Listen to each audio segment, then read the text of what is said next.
And welcome back to Idaho Today. The University of Idaho is at the forefront of assistive robotics innovation.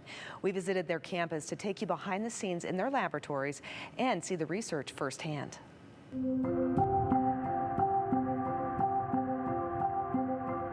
Joel, Chris, thank you so much for having us in this incredible space. We're here at the University of Idaho Assistive Robotics Laboratory. And what's even more incredible is the work that you guys are doing to help stroke survivors in their recovery. So tell us about that.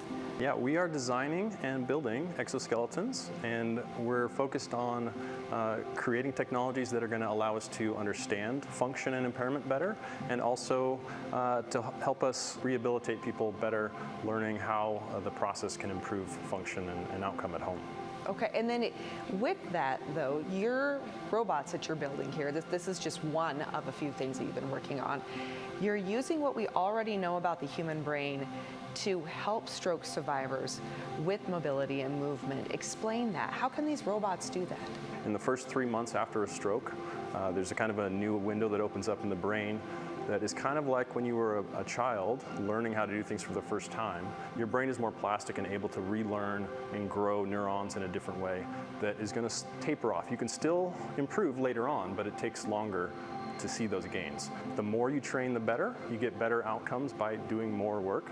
And so early on doing a lot of therapy, and that's where robotics can take advantage of lots of time-intensive, repeated movements that they could do 1,000 times that would take forever to do in a therapeutic setting.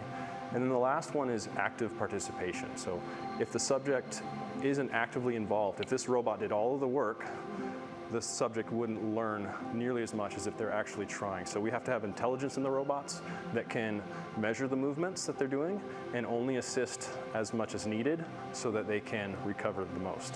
And what type of movements are we seeing in these robots? What are they helping people recover and be able to do? So here we work mostly with upper limb devices. So Blue Sabino, we've got reach tasks that we can do. I can work on learning, like training somebody how do they use their arm to like grab a glass of water and drink something, or like grab food and bring it to their mouth and eat, or reach and grasp, so grabbing something and bringing it, placing it somewhere else.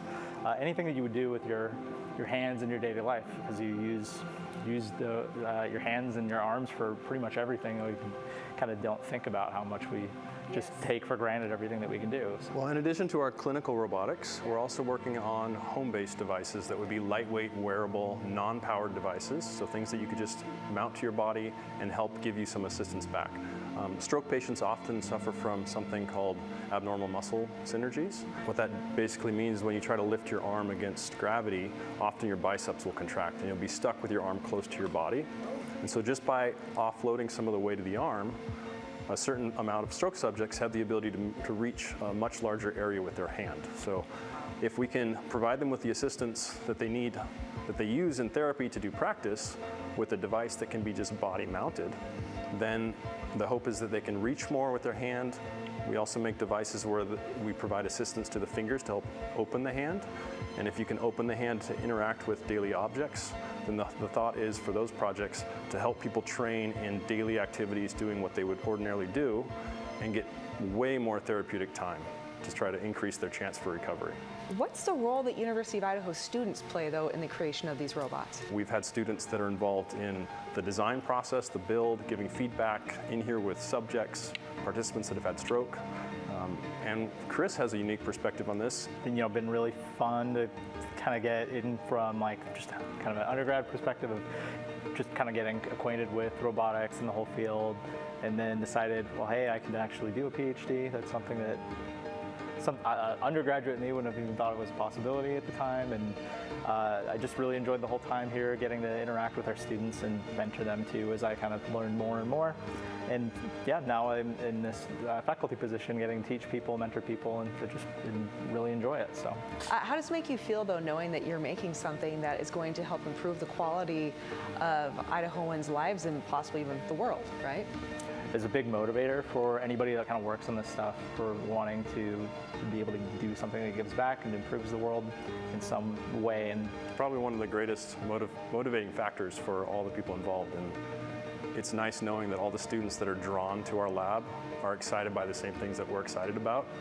getting to help people and give them back function that they didn't have. And are you guys looking for volunteers for these programs? Absolutely. We're always looking for people that had a stroke that affected their arm mobility, that may be affecting arm and hand function. So those people can reach out to us at our URL at uidaho.edu/robotics. Great. Both of you, thank you so much. And thank you for the incredible work that you're doing.